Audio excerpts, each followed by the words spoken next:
Um, Go awesome. ahead. You were saying something. Yeah, no, thank y'all for inviting me to be on and to speak today. I don't know what all Greg's told you or Mr. Pickett's told you, sorry, about me, but my name is Adam Martin. I'm originally from the Jackson, Mississippi area, and we now live in Brunswick, Georgia. Just relocated here back at the end of, or the beginning of April. So I've lived in Mississippi. We were out in Colorado. I spoke with one of his classes last year. And at that time we were in Colorado. So I lived in Colorado for 3 years. And that's one of the great things about being an entrepreneur is you can take your business anywhere and you get to see all of the United States, even the world if you're lucky enough. So you're not tied down necessarily to one location. But my wife and I, we own a nutrition club. We do shakes and energy teas, and we've been in the business now, been entrepreneurs for almost 10 years. This is just a little bit about my story. It's not always easy, that's for sure. Mr. Piggott can testify to that, as I worked some long nights alongside him. I've served and bartended and did a lot of other odd and end jobs while we were building our business. So it's not an overnight success story or anything like that. It takes a lot of hard work, but it is so worth it. I can tell you that. All that work and all the years put in. We are so grateful for where we are with the doors that he's opened for us, and where he's got us in life now. So, Greg, if you have any questions for me. Yeah, because you just jumped right in there, but that's awesome. So how did you get this idea to do this? Because it's a very competitive industry, and we're talking about competition in class right now. Yeah, so it is very competitive. But I got into it as I walked into one of these stores about 10 years ago, like I said, and it's actually where I met my wife, was in that store that day. And I told them they were talking to me and trying to help me decide what I wanted to do. And it was they were talking about, at that time, I was about 60 pounds overweight. And I needed to lose weight. And they were telling me they could do this and they could help me do that. And so could. And I said, look, I don't know what y'all are talking about helping me. I said, but if anybody helping me, that little blonde over there is going to be the one to help me. Okay. So that's how that started. I was very persistent. I went back for 2 weeks straight and for lunch and had a shake and one of the teas and all that. And I really was feeling some great energy. And after the 2 weeks, I was down like 7 pounds. So I was like, not only, and I say she did a Build-A-Boo workshop with me. She took me and helped me lose 60 pounds, and she kind of built the man she wanted. But now it is a very competitive market. But what I like to say is we're in the relationship business. So if you can build a relationship with somebody can turn their back on a product or a drink, because you can go get a Red Bull or anything from a corner gas station, but you're not going to build a relationship with that gentleman or young lady behind the counter there. But it's hard to turn your back on a relationship and someone you have come connected with and build that relationship with. So we always say that we are in the relationship business. Yeah. And if you care more about the people than you do a dollar bill, you'll be in business forever.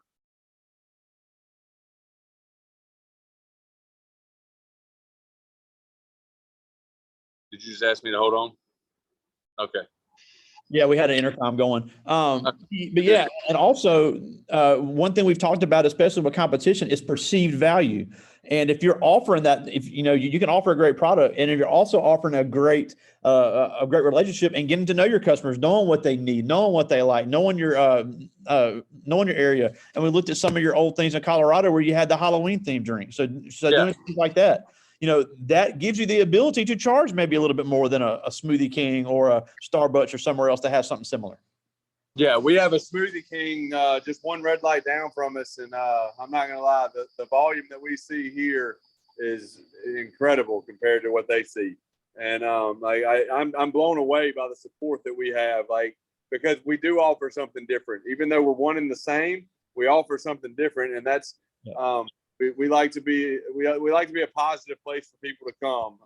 We do, like you said, we have the themed drinks, so we keep it fun, and we always stay fresh in the market and what's going on. So and then like the fun name drinks and things like that, like the Jimmy Buffett's, the Kim K's, the things like that. You know what I'm saying? Like we keep it fun. And the results that you get from getting the energy with no crash and things like that, that's just secondary. But like I said, God gave us 2 ears and 1 mouth for a reason. Yeah. So if you listen to your customers, you know what can help your business. Yeah, and that also, and look at some of the pictures you guys have had. It gives you that visuals, the visual marketing that people can put on Instagram, and that doesn't cost you a dime. If you can make something cool to look at, maybe change your, a little bit of packaging here and there, that costs maybe a cent or two more. That again builds a perceived value. People are like, man, that looks cool, I'm gonna go get it. That can allow you to charge 50 cents more a drink. Yes, yeah, and I mean, in Colorado, we sold ice cubes to Eskimos. I'm not gonna lie, we were selling blended drinks. It's a little easier here in South Georgia, yeah, just a little bit. But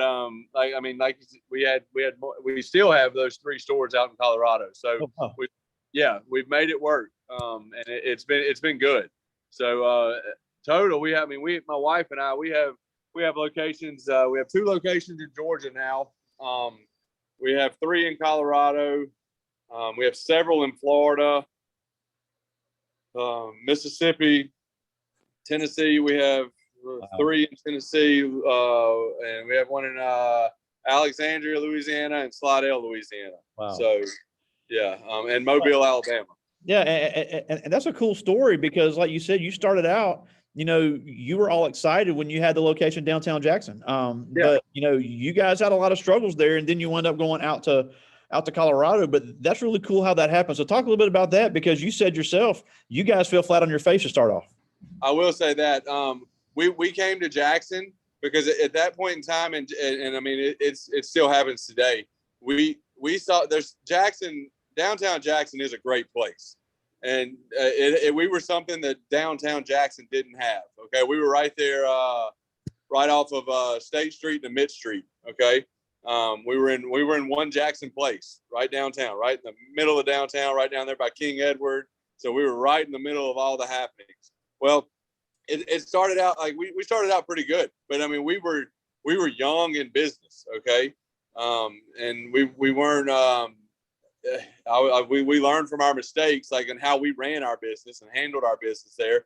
And I mean we fell flat on our face, and that's when. And when I say we fell flat on our face, we didn't fail, we failed forward, because the only time you fail is when you quit. Yep. Okay. You make mistakes and you learn from them and you fail forward. But no, so I mean, there was times I'd always knew I don't have a college education. Okay. College is great. Like I said, it's great if you wanted to have a professional career degree or whatever. Like college is great. I'm not telling you don't go to college, but I don't have a college degree. My wife does have a college degree. Okay. But we believed in this dream that we had so much. I was like, and she was the bread and butter of what we do. Okay. I build great relationships. She's the numbers girl and all that. Yeah. Like, hold on real quick. My mailman's coming in. Hey, sir, how are you? I'm doing well. Appreciate you. You have a wonderful afternoon. Thank you. You too now.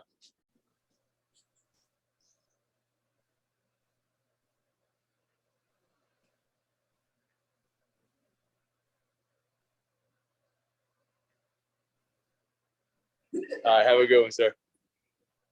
All right, but yeah, so we believe so much in this dream that I very easily could have turned it away and said, look, you have a college degree, go back to work. You know what I'm saying? Like you go make that money. She's making good money as an athletic trainer, working for not only Millsaps, but some of the other schools in the area.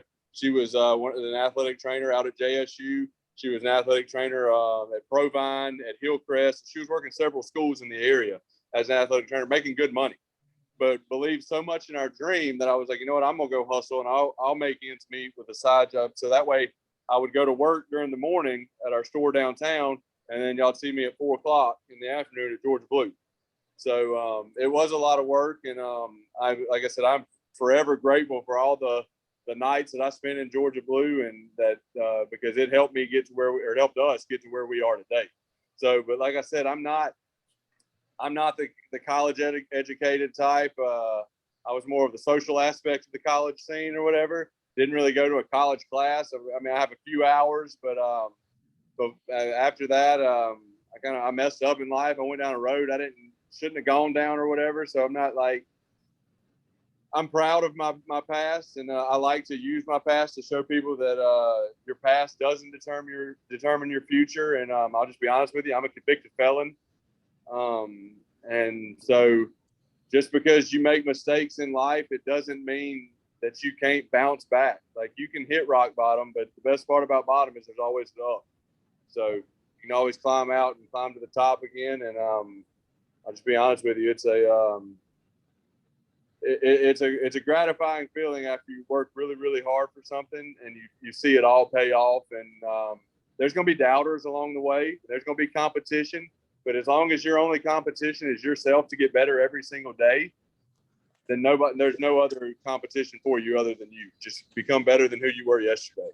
Yeah, and you had a great quote last time. You said if you improve 1% a day, you improve 365% a year. In a year, yes, that is correct. So if you just get 1% better every day, 365 days a year, you get 365% better this time next year. Absolutely. So. Now, the one thing I also wanted to ask about is, obviously with the inflation going on, the supplies have gone up. And I we have all high school students here, so I don't know if they've ever worked in any type of food industry, but vendors are expensive. Their prices have gone up. So how have you battled that to keep your prices competitive to still turn a profit while having to also pay for your supplies? I will say it, and really 2020, there was a struggle there. 2021, there was a supply chain issue. And then 2022, we felt the back end of it all. Like, I mean, in 2021, we had more trouble finding the cups, the lids, the straws. We went through 3, 4, 5 different vendors at a time, mixing and matching and things like that. And then 2022, you obviously have the big word inflation or whatever. Everybody wants to talk about inflation. And I mean, it's hard. You find we never cut corners on like our product that we're sending out the door, but you find the most competitive supplier that you can, and what we do is we try to make we make our biggest order possible when we're ordering these supplies, due to the fact that the more you order, the shipping's going to go down a little bit. And I mean, it's everywhere. It's from the paper that they wrap your straws in to the shipping, because of gas being so high, all that's affected. So, but like I said, it's strategic, and we gratefully have not had to raise our prices. Our company, we did have our corporate company did have a increase of it's like 8.6% in 2022, but so we took a little hit on profit, but not enough for us to actually change our prices.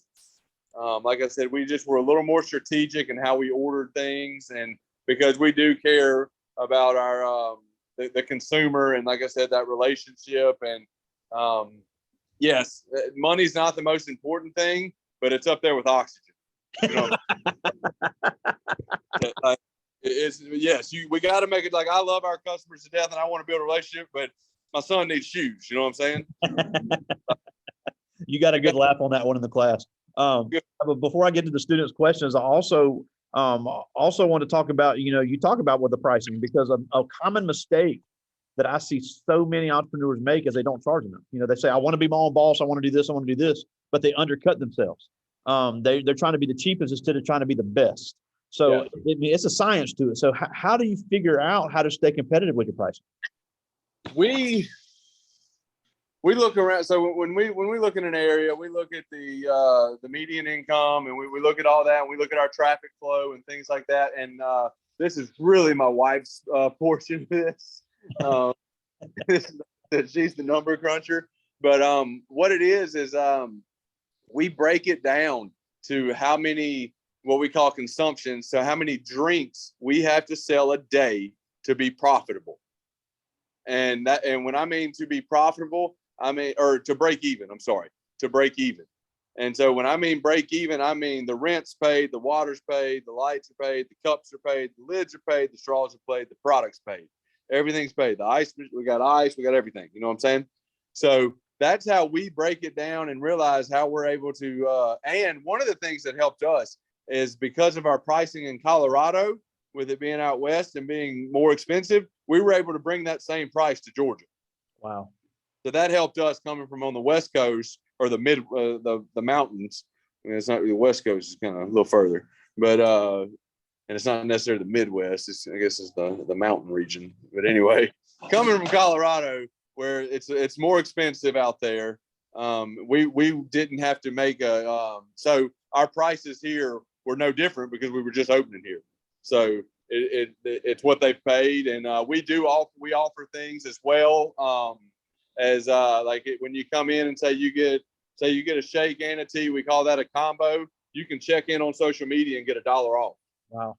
Okay, so we have that price built in there too, to where we're still profitable, but getting free advertising because all their friends on Instagram, Snapchat, TikTok, whatever the kids younger than you and I are using these days, are on. Like they're getting. I just learned the other day, and I mean your class is gonna know about this, but we have and also another thing is we only have 2 employees, so we keep our overhead really low. And our 2 employees are part-time. One of them's a high school kid who's been working with us since the summer, since we opened. But Leland was telling me something about our SNAP math the other day, and I was like, I don't have a clue what you just called me. Don't ever say that. But you know, it's silly as it sounds. It's important to stay up on that stuff. Yes. I did have one more, and I forgot this. I didn't realize until we started having these guests that majority of entrepreneurs don't just jump in full time, because you said, you know, you were still working a part-time job while you're an entrepreneur. So yeah. Even though that is very difficult, why do you think that's necessary when people are going into business for themselves? I believe the stat is, I believe the national average on a small business owner, it is anywhere from 4 to 6 years before they're in the green. So it's a lot of legwork in the beginning, and that's why, I mean, the entrepreneurial dream is awesome. And it's that first 4 to 6 years is a lot like an offensive lineman. They don't get all the credit. You know what I'm saying? They do a lot of driving and a lot of pushing, but who gets the credit? That number 12 or that number 22 in the backfield, or number 1 out wide? They get the credit. Yeah. But none of that happens without that 4 to 6 years of legwork up front. And but that's why, like I said, that's why there's so many people out there. I mean, heck, you're an entrepreneur in your own right. You know what I'm saying? With all your gigs that you got going, and I mean, it's and especially in today's time, you got to learn to employ yourself if you want this to really be successful, and that means knowing where you need to put your money in the beginning. You're not going to pay yourself right off the bat. So that is the biggest thing with most entrepreneurs, unless they had. I'll just say it, unless they had a trust fund or something like that where they were gifted some money, you know, then they're gonna have to really, really hit it right hard off the gate and make it big, or they're gonna have to have a little side hustle doing something. Absolutely, and also, you know, and it's tough to pay benefits when you don't have a job as well. Yes. So a lot of people do that, and especially if they have kids. But I do have a few questions from the students, and all these are seniors. All right, go ahead. This first, Shania Charleston. And she asked, how do you come up with your flavor ideas? My wife.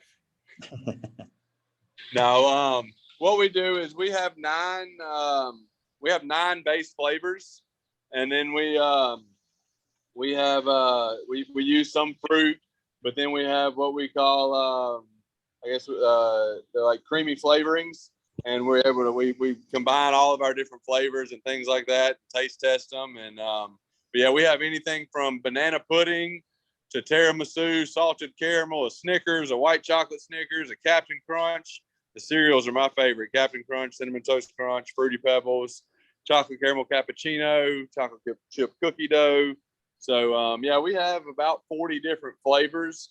And then the teas, we do the same thing with those. We just mix and match, and I mean, it's just like a chef in a kitchen with all these different spices and flavors and everything.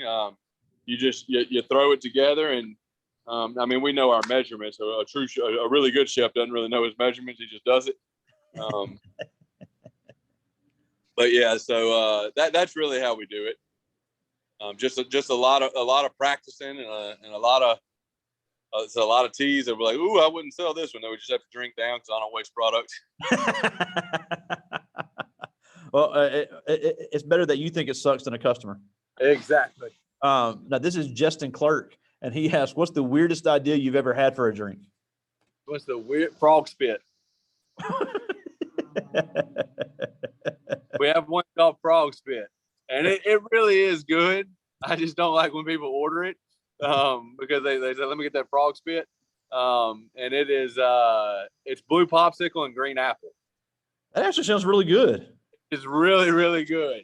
It's really good. I mean, I guess that's going to be the weirdest name I have. So yeah, it's when you tell somebody, hey, you should really try this frog, they're like, let me get something sweet with a little tart. You're like, you want to try frog spit? Yeah, and they got to make sure they don't say it too fast. It might come, they might. Exactly. Oh, you got to live on the edge a little bit.